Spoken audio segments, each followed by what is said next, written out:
Live from KSAT 12, the Nightbeat starts right now. A double dose of cold fronts are heading towards the Alamo City. Meteorologist Adam Caskey tracking it all so you know what to expect tomorrow morning. Just ahead. And yet another carjacking linked to the suspect in the Alamo Quarry shooting. Tonight, another victim is sharing her story. We're going to hear from her coming up. Plus this. They have viewed hours of video from the air, from the ground. What happened just off the stage? Investigators reviewing video and witness testimony in their investigation into the Astroworld tragedy. What else we are learning about those safety protocols? But first, intervention and prevention. Many believe those are the key to reducing gun violence. There were 94 homicides in the first 8 months of this year, according to data from the San Antonio Police Department. Now, last year's total, 128. And the increase is a trend that's also happening at a national level. And some cities are using former gang members and reformed convicts as a solution. The Night Team's Patty Santos takes a closer look at two programs that are gaining attention and results. We're trying to professionalize an unprofessional process. We literally trying to professionalize being a big homie. Operation Peacemaker Fellowship got its start 11 years ago, a program that's transformed the city of Richmond, California by using reformed convicts as agents of change. We were assigned to a specific location that had 50% of all of the violence, the gun violence specific. And in that specific location, everything dropped by about 75%. Operation Peacemaker Fellowship is a mentoring program for young adults at risk. Fellows are given monetary incentives to participate in the program. They're required to meet a range of skills, education, employment, and restorative justice goals. Sam Vaughn, a former agent, now program manager, says it took time to gain the community's trust, but it's working. That was the introduction of love into that community from a government perspective. We went into the community. We apologized for the neglect and some may very well say like the perpetuation of the violence from the government itself. According to a 2019 study by the American Public Health Association, Richmond's gun violence from 2005 to 2016 dropped. The program may have contributed to the decline. That positive data supported the push by other cities to start their own. Scores of communities across this country that are benefiting because we were able to create something that the scientists and the politicians and the intellects can point to and say, oh, this is beneficial to this community. Although everybody knows that it's beneficial. Like, you don't need data to show that loving a community is going to help it. Communities in the Lone Star State are using this out-of-the-box model. Stand Up SA is a city-funded program consisting of people with ears on the ground who intervene before guns come out. It treats violence like a disease, but it doesn't offer a fellowship program like Richmond. And the Fort Worth Violence Intervention Program, or VIP, started prior to the pandemic by looking at both cities. So we try to just get in the middle of it once we hear something that's happened. Former gang member, now Pastor Rodney McIntosh, leads the 8 part-time staff. The challenge is setting themselves apart from police. We're not snitches. We're not here to turn people in. Mentors help a deeply hurt and traumatized community learn how to deal with anger, overcome socioeconomic obstacles, and feel loved. We cannot give up on this generation. And Vaughn tells me failure for these programs is not an option, especially when the whole nation is watching. And he really wants to emphasize his plea to those who want to start these types of programs to be dedicated to see them all the way through for the sake of their communities. Stefania, Steve? All right, Patty, thank you. So we looked up Stand Up SA's data to see how the program is working here, and their latest evaluation of that program is from 2017. It shows Stand Up SA struggled for a bit with the funding and turnover, but it was effective. Also, in 2020, the program had twice the number of staff and resources. Another day, another confession. The confessions to carjackings continue for the Alamo Quarry shooting suspect. A new affidavit revealing 18-year-old Julio Cesar Rivera and another man stole a truck at gunpoint near Goliad and I-37. This happened back on October 9th. Rivera told police he also took a car from a woman at North Star Mall, took 2 other vehicles from a Quick Trip gas station on Rigsby. That crime spree taking place from October 9th to October 19th. Investigators say Rivera tried to take a 5th car at the Alamo Quarry just last week. Police arrested Rivera after they say he shot a woman who refused to give up her car outside of Whole Foods. Tonight, another woman who came face to face with Rivera sharing her story. She tells the Night Team's John Paul Barajas she was at one of those QT gas stations with her husband when it all went down. I didn't drive by myself anywhere for like the past 3 weeks. I just am very traumatized now. Like, I always think everybody's out to get me. A late night snack run to the QT off Rigsby Avenue in Lakefront back on October 12th turned into a carjacking at gunpoint for Lizette Villarreal and her husband. The suspect accused, Julio Cesar Rivera, stole not just their truck, but their sense of safety. I run to my car after I get out of the store. The only safe place I feel is at home in my room locked up. Although Villarreal is relieved Rivera is behind bars, she's still been experiencing panic attacks. She fears his friends might try and retaliate, and she doesn't know what a judge and jury will decide, but says she's done her part to make sure he's held accountable by identifying him as a suspect in the crime. As soon as I saw his face, I was just reminded of that night. I was it just brought me back to that night again, and I was just really overwhelmed with it. Rivera has confessed to the crime, but Villarreal says she doesn't have anything to say to him. She only has questions about his connection to the 5 total cases. And for him to have other people that he did that to, it's like, how did he get away for so long with it? In order for him to get caught, he had to have hurt somebody really, really bad in order for him to get caught. Villarreal says about 2 weeks ago, they spotted their truck on the road, and with the help of authorities, they located it in a subdivision, but at that time it had been abandoned. As for Rivera, he's still in custody here at the Bexar County Jail, and a bond has not been posted. At the Bexar County Jail, John Paul Barajas, KSAT 12 News. John Paul, thank you. Now, Crime Stoppers is working a separate attempted carjacking case. This one also involving a gun. It happened at a car wash on Medina Base Road right near Loop 410, which is on the city's west side. So look at your screen. Just take a moment. You know that guy? Because investigators say that he tried to steal a car at that car wash last month. Now, he wasn't successful. He was last seen walking into the Circle K that was next door. And if you know anything about this, police want you to call Crime Stoppers, and once again, the number is in the bottom of your screen. It is 210-224-STOP. So it's probably something that you've wondered before. What do you do if someone tries to take your car? Well, our Lee Waldman spoke with the Cibolo Police Department, and she shares advice to keep you safe. You can find that story online at KSAT.com. All right, another cold front on the way, but it may be weaker than you might expect. Meteorologist Adam Caskey tracking it all for us tonight. Adam. Yeah, and Steve, we often hear cold front and we think, okay, time to bundle up. This isn't one of those types of cold fronts, but there will be some noticeable changes. First of all, tomorrow the humidity is going to drop, but overall with this front, temperatures will be dropping for the morning hours. We're looking at a drop in our morning lows. Not tomorrow. Tomorrow morning still lower 60s, so above average. But by Friday through the weekend, we've got mornings back down into the 40s. So mornings will be more fall-like. We'll talk about some other noticeable changes and even some rain chances in just a bit.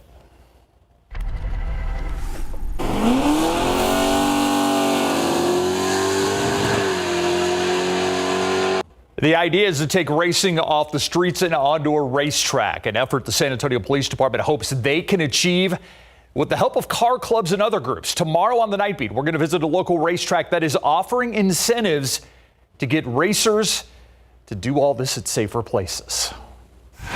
Still ahead tonight on the Nightbeat, a program offering local students a chance to earn a degree without, listen to this, without paying tuition. Now, one high school is teaching its students about the benefits. Also, a San Antonio grandmother killed, and lawyers are arguing that new evidence may clear their client. We're going to tell you what's next in the R.C. Curtis trial coming up. Houston's police chief providing some new details in what happened here at the Astroworld tragedy. Who he says was supposed to be in charge of the crowds during the Travis Scott performance, and how long this investigation could last. It's next on the Nightbeat.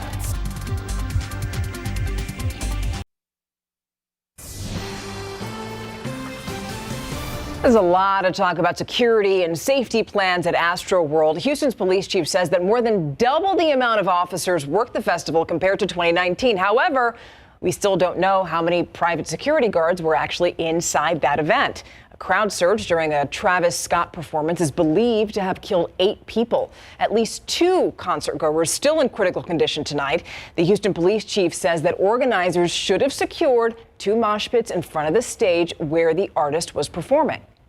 Timelines are a major focus of the investigation right now. This type of investigation is going to take weeks, possibly months. Now, also, the emergency plans for the festival did not include protocols for a crowd surge. Governor Greg Abbott says that a task force is going to develop concert safety recommendations. Meanwhile, lawsuits against the organizers and Travis Scott continue to pile up. 2 DVDs leading to a mistrial in the R.C. Curtis capital murder trial. He's the man accused of killing his wife's grandmother, Paula Boyd, an HEB employee, back in 2015. Curtis's lawyers argued prosecutors presented new evidence too late in the trial. They claim those 2 DVDs showed the possibility of more suspects and could exonerate their client, Curtis. They also raised the possibility that evidence may have been withheld, possibly because of a clerical error. Prosecutors say they did not withhold any evidence and only recently came across those DVDs themselves. After the defense claimed prejudice, a judge did declare a mistrial. Another hearing is set for November 22nd. That is when a judge will decide whether the case will be retried or dismissed altogether. Now, turning to the effort to get through this pandemic, Metro Health opened its first mass vaccination clinic for adults and kids. It's at the Alamo Dome. Organizers say it's an important day for local families and for Metro Health's overall mission. Right now, 323,000 local kids are eligible to get the vaccine, and families who get the shot will also get gift cards to the HEB. So any parent who brings their child 5 to 11 or even 12 and older, once their child is fully vaccinated, returns to get their second Pfizer vaccine, they will get a $100 HEB gift card just in time for the holidays, as long as supplies last. It's an incentive, yeah. Now, if you're still debating whether to get your kid vaccinated, Metro Health is advising parents to just talk to your pediatrician. The Alamo Dome opens tomorrow and Friday. It's going to be open from noon to 8 p.m. And here's the thing, you don't need an appointment to go. College tuition can keep kids away from a higher education. Well, the word is getting out about free tuition under a new initiative with the Alamo colleges. High school seniors at Burbank getting prepped up for the Alamo Promise program today. It covers tuition and required fees for students seeking an academic certificate or associate degree from any of the Alamo colleges. Eligible students will want to get those applications in early because those received by May 1st will be given priority consideration. All right, live cam right now. A little windy out there. I'm wondering if our little jackets and fleeces should be given priority and consideration. What do you think, Adam? Not for tomorrow morning. Okay. But by Friday morning, you'll want them. Okay. Try not to confuse everybody, but you'll get through tomorrow morning. Still comfortable outside. By Friday morning, we're back down in the 40s. That's going to be the biggest change from this cold front. So the cold front comes in around sunrise, a little before sunrise tomorrow, mainly just dropping our humidity for the day, kicking up the wind a little bit as well. But overall with that front, the cooler mornings back in the 40s by Friday through the weekend. All right, let's talk temperatures. Take a look at the cold front, where it is now, when it's going to get here, and what it means for the next several days. Today, we started off at 64. That's 12 degrees above average, our morning low. That's because of that extra humidity in the air. And then we actually made it to 81 degrees for the high temperature here in town, even warmer south and west of San Antonio. You look at the readings right now, 57 in Kerrville, 69, though, in New Braunfels, 64 in Hondo, but 73 in Del Rio. Quite a variety of temperatures. I think we'll all be settling in the lower 60s by tomorrow morning, with the exception of the hill country in the 50s. Now, you look at the temperatures across the state, not a big temperature drop off behind that front. Out ahead of it, 60s, some 70s, behind it, near 60 and down into the 50s. So a little bit of a temperature drop. It's not one of those cold fronts, however, that's going to hit. You'll notice it right away and it's going to change everything. It's going to be a gradual change and mainly just a drop in the humidity. You look at the big drop in the dew points behind that front on the cooler side of it. That's where we have much drier air, dew points in the 20s and 40s. And that drier air is going to make it here shortly after sunrise. See, 7 a.m., that front is just south of Highway 90. Dew points, humidity starts to fall off. Throughout the rest of the day, that drier air filters into town. And by the afternoon, we're looking at dew points down in the 40s. But the north wind will get a little breezy. So that's another thing you'll notice tomorrow. It's not going to be outrageous and not as strong as some of the previous cold fronts we've had over the past few weeks, but you'll notice it. I mean, look at 8 a.m. Wind gusts between 20 and 30 miles per hour. Into the afternoon, we'll see similar wind gusts about 20 to 30 miles per hour. So just something to keep in the back of your mind, but it shouldn't be too problematic. You look at this here, midnight to 4 a.m., we're not looking at much in terms of a breeze. But by 8 a.m., look at that big spike. Winds just start to max out at about 30 miles per hour, and that's the way they'll be as we get into the afternoon as well. As for rain chances, don't get your hopes up. The moisture with this cold front and the upper support is far to the north of us, right up that cold front, right up the central part of the U.S., just west of the Mississippi here, and that's where we actually had some severe weather. Dallas, Oklahoma City, up into Missouri. Earlier, we had some severe thunderstorms and even some snow on the cold side of it up in Canada. It's that time of year. But main point here is this cold front's going to clip us and give us a whopping 10% chance of a few showers tomorrow morning. So obviously nothing to get excited about. 10% chance in the morning. If you're lucky, you'll get a few hundredths of an inch around sunrise. 62 in the morning. That's here in San Antonio. Again, hill country will be even cooler in the 50s. But by the afternoon, we all make it into the 70s. Low humidity, bit of a breeze. A lot of sunshine tomorrow on your Veterans Day. And we'll make it to about 73 Timberwood Park, Lake Hill 75, Lavernia 77, and Helotes about 73. I mentioned those morning temperatures. Friday morning, have the long sleeves with the light jacket ready for the kids at the bus stop. Back down into the 40s then. That'll be the trend through the weekend. Another push of northerly push of wind, we should say. Weak little cold front hits late Friday. That gives us upper 60s for highs on Saturday. But that's really the cool it's going to get in terms of afternoon highs. You know, Adam, I'm going to have a little debate here with you because I think 60s is probably jacket weather for some people. I'm not naming anybody. We're just a show of hands. This girl right here. It's not for me and it's not for you, Adam, but there are a couple people in here that's jacket weather. Yeah, whatever. All right, moving on. You know who walked in with a little extra pep in their step? Yep. The G-Man right here. Well, the Spurs, their best game of the season so far. And what did you say about it? I said, I guess that practice paid off. You should practice more often, right? When we come back, it is their biggest win of the season. From start to finish, they conquered the Kings. And it's National Signing Day for these lucky student athletes coming up.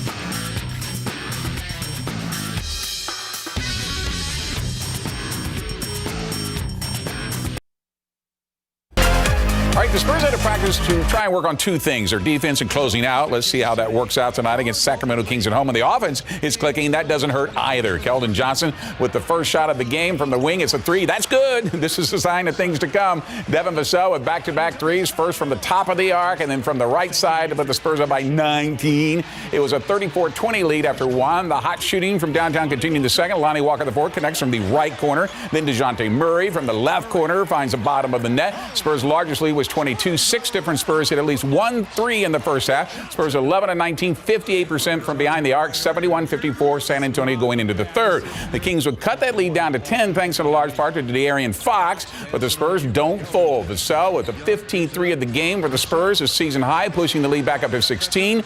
Doug McDermott running the give and go with Thaddeus Young, finishing at the rim, and it's a 17-point lead going into the fourth. There would be no meltdown tonight. McDermott drains another three. San Antonio with a season high 18 threes on the night. DeJounte led the charge with 26 points, 7 Spurs in double figures. Spurs get their second win at home with the most points they've scored this season, 136-117. We know that we have a tendency of when we're playing really, really good, we kind of slack off and let the gas pedal down. And I think even though they were scoring, we were still doing what we were supposed to do. We were still disciplined, knocking out shots, and playing the best that we can, and we didn't let up. All right, let's hope it carries on to Dallas Friday night at 7:30 here in town. Just before tonight's game, a special ribbon cutting ceremony held just outside the AT&T Center to celebrate the first ever USA military veterans and USA members VIP entrance. Spurs Sports and Entertainment managing partner Peter J. Holt and USA CEO Wayne Peacock were on hand the day before Veterans Day. This is awesome. It's a great way to give back to the military community. It's what USA is about. I know it's what the Spurs are about, and it's what San Antonio is about. We both have common values, and one of those is service, and especially to Military City USA, which is San Antonio. So it's amazing to continue the partnership and really up it with this dedicated entrance. Great job. For the first time since the College Football Playoff Committee put the UTSA Roadrunners into the College Football Playoff rankings for the first time in school history, we're getting to hear from the players. They make their debut at number 23 after the Associated Press moved them up to number 15 in the country following their 44-23 victory over UTEP and the move the Roadrunners to 9-0, only one of 4 FBS teams still that are undefeated. It's not a big deal for us. We don't really look into all that. We just try to win the day every day and come out on top. We just win the day every day. We don't pay attention to we do pay attention to the rankings, but in the sense that number wants to be way lower at the end of the season. That's the goal. There you go. See how many fans we can get into the Dome for this Saturday's 2:30 kickoff against Southern Miss. It's National Signing Day for all sports other than football. Next.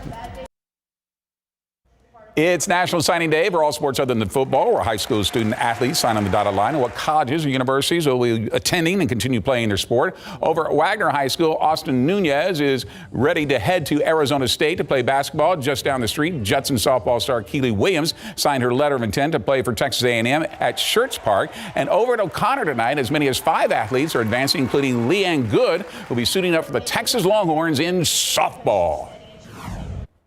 I picked Coach Harley to go play for him because, I like playing fast, and I think he gives me the freedom that I'll be able to play with, and I think just the culture there is just good. Just mainly like the culture and the people, just how they just showed their face to me compared to all the other schools. It was something different, and it was very special. This is my dream school. I've been dreaming of going here since I was 5 years old, been to every fall summer camp I could have possibly been to.